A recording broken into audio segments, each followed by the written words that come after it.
None that I left went up. That's it. That's the sentence that detonated the internet. Offset didn't yell it. He didn't rap it. He didn't even smirk. He leaned back on the Joe Budden podcast like a man completely at peace with his own delusion and said it casually. Like timelines don't exist. Like Google doesn't work. Like we all didn't watch the last 9 years unfold in 4K. Because the woman everyone instantly assumed he was talking about is Cardi B Grammy-winning, multi-platinum, cultural force, Super Bowl performer, global brand. So when that clip hit X, Instagram, TikTok, it didn't trend. It exploded. Within minutes, the comment sections turned into a digital riot. Did he just say that about Cardi? Didn't she just perform at the Super Bowl? Is this man serious right now? Sir, you cheated. And that's when things went from shady to nuclear. Because Cardi didn't post a lyric, she didn't drop a subliminal tweet, she didn't let a blog spin it. She went live. No filter, no glam squad, no PR cleanup. I blocked you.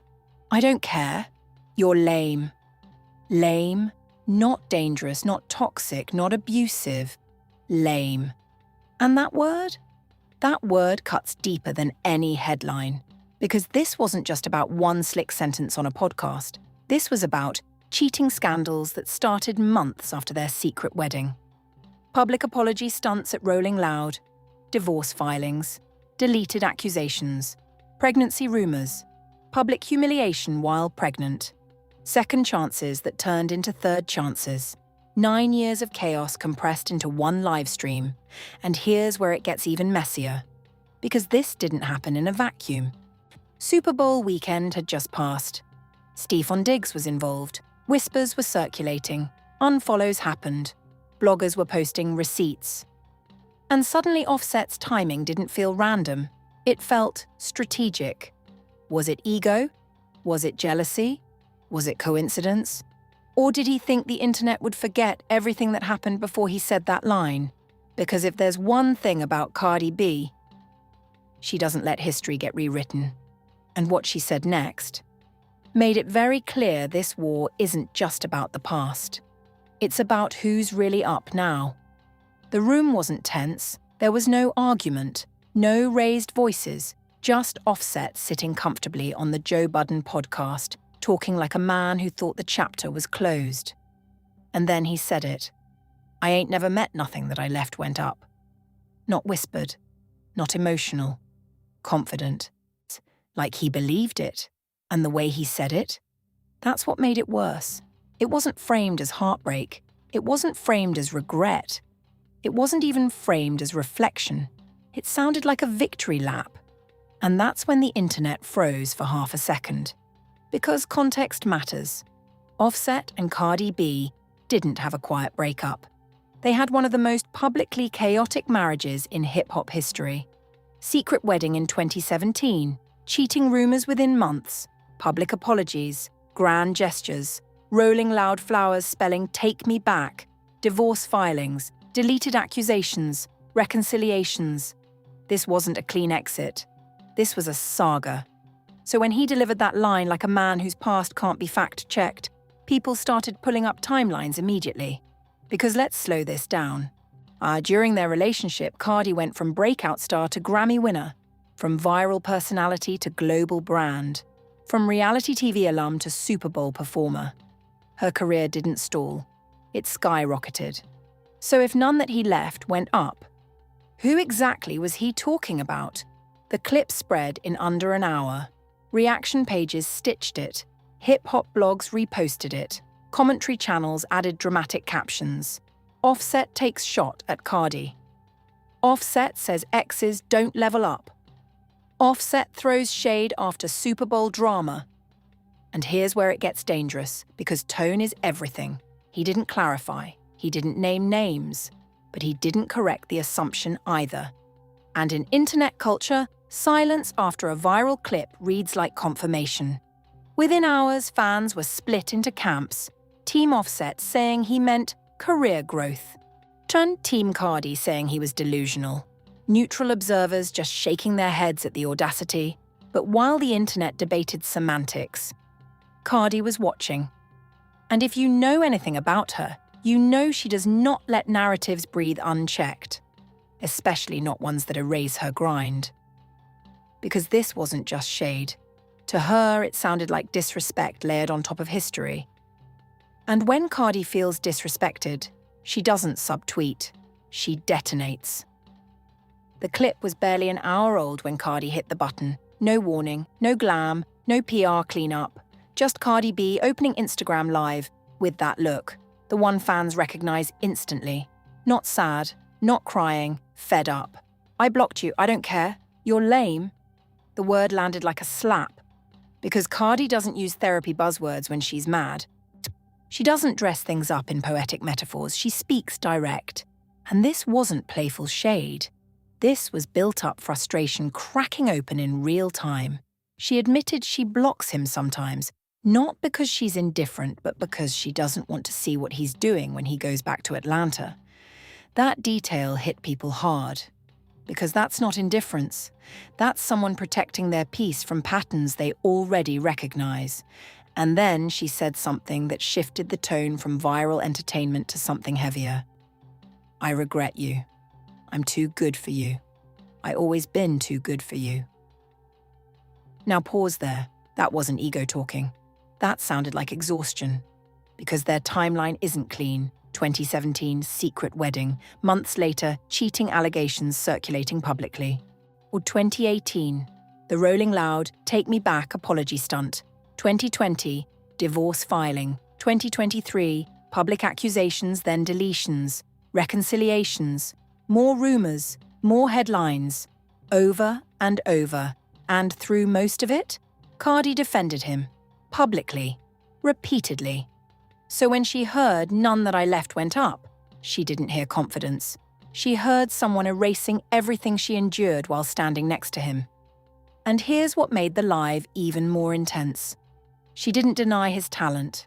She didn't insult his career. She attacked his behavior. You're lame.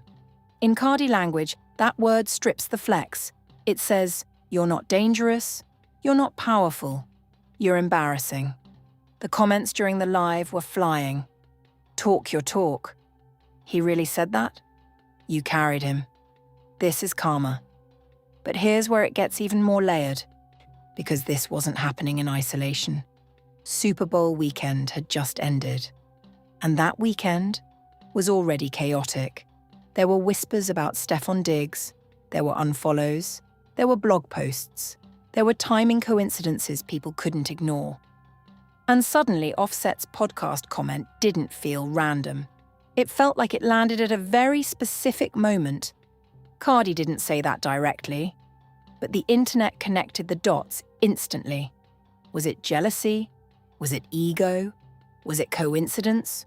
Or did he think that during a messy Super Bowl weekend would be the perfect time to slide in a narrative reset? Because here's the part nobody can deny. Every time Cardi seems to be moving forward publicly. Offset somehow re-enters the headline cycle. Sometimes loud, sometimes subtle, but never invisible.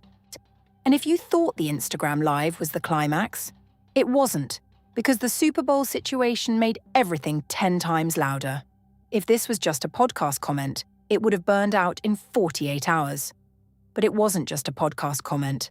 It happened right after Super Bowl weekend.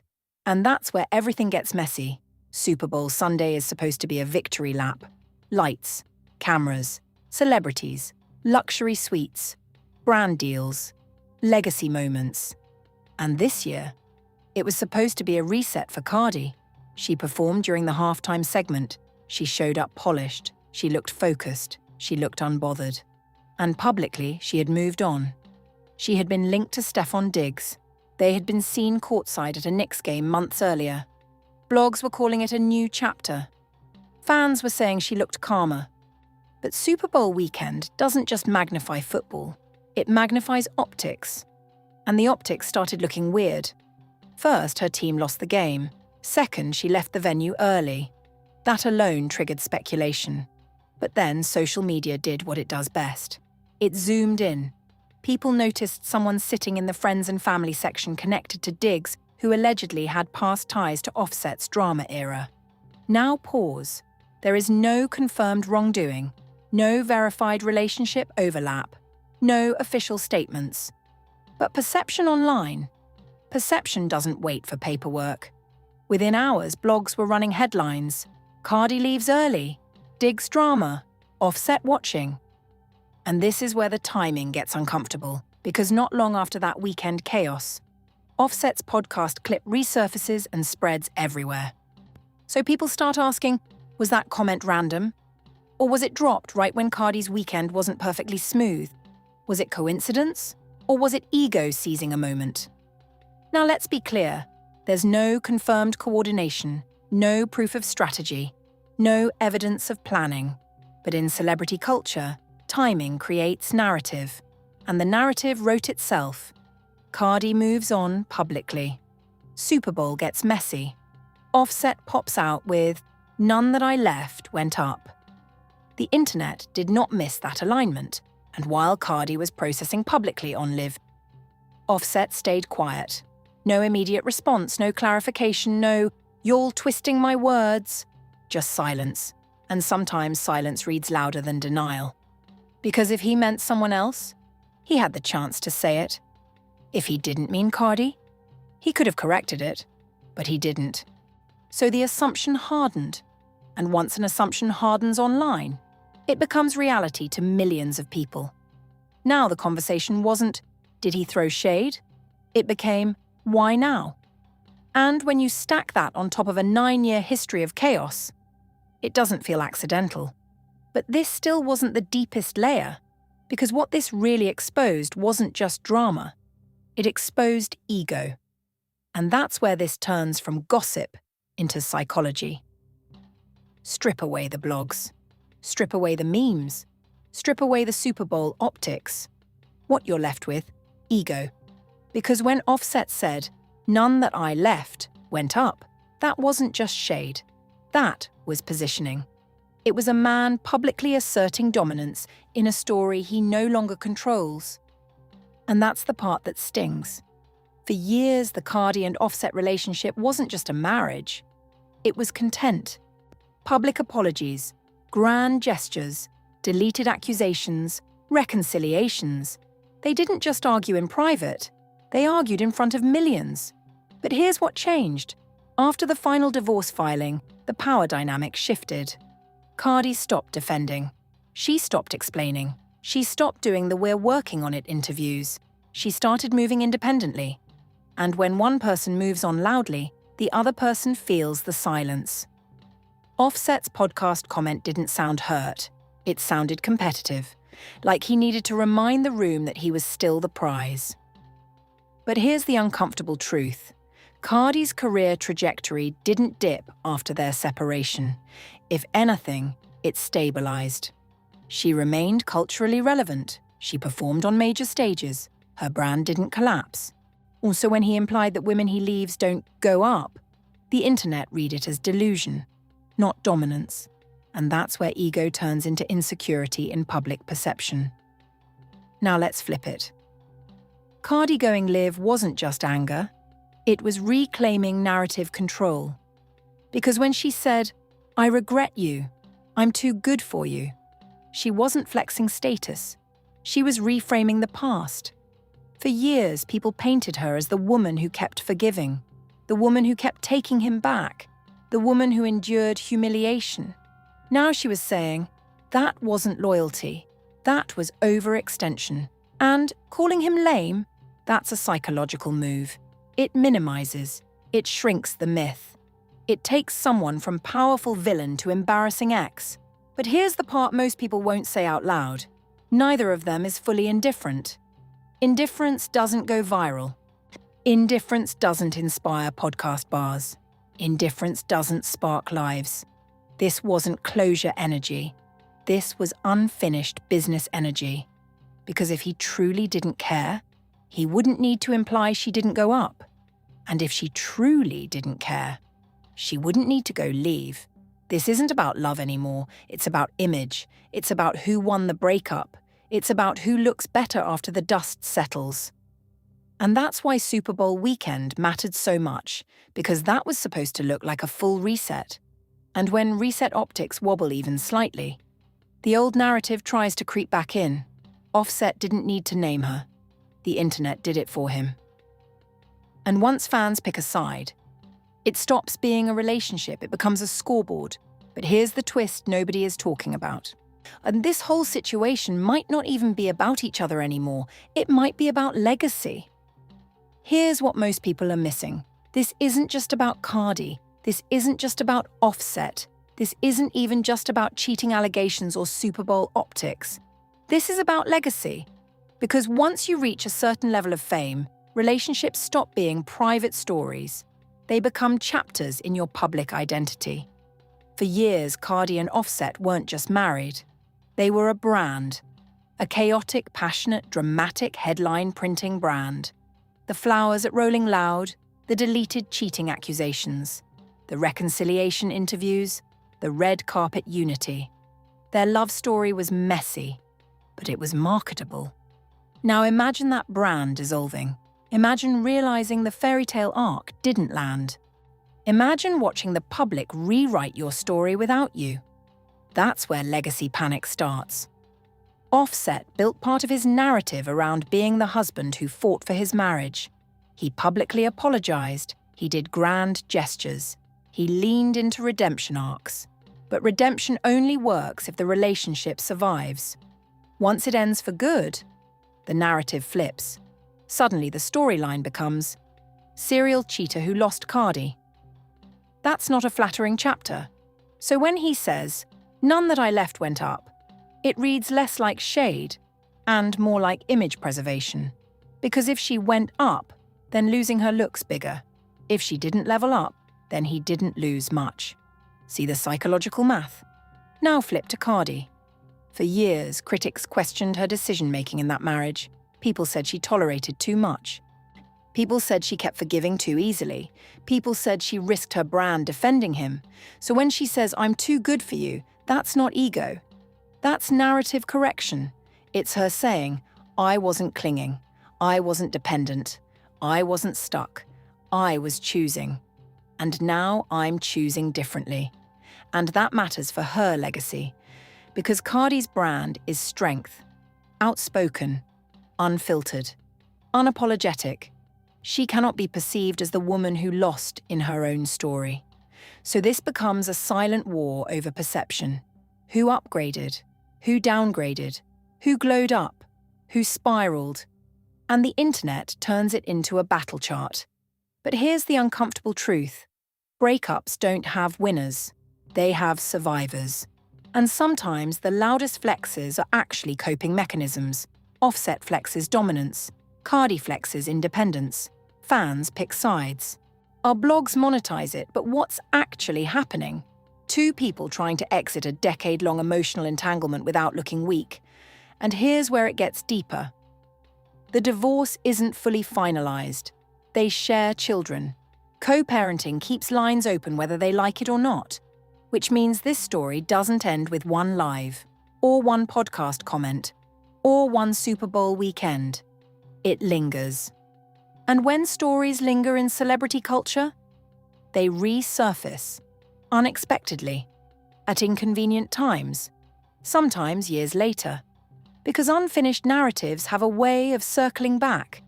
And if there's one thing history tells us about Cardi and Offset, it's that quiet periods don't last long. Now here's the real question. Is this truly the final chapter, or is this just another loop in a cycle neither of them has fully broken? Because if ego is still in the room, this won't be the last headline. Let's be honest. If this were any other couple, people would say it's done. Divorce filed, new relationships, public arguments, years of drama. That's usually the end. But this isn't any other couple. This is Cardi B and Offset. And their history doesn't move in straight lines. It moves in loops. Every time the world thought it was over, there was a twist. After the first cheating wave, reconciliation. After the Rolling Loud apology, reconciliation. After the 2020 divorce filing, reconciliation. After Instagram accusations, reconciliation. So when people say, it's done for good this time, you have to ask, based on what? Anger doesn't mean closure. Shade doesn't mean detachment. Going live doesn't mean finality. And podcast bravado doesn't mean indifference. If anything, the intensity shows the emotional cord isn't fully cut, because here's the part nobody likes admitting.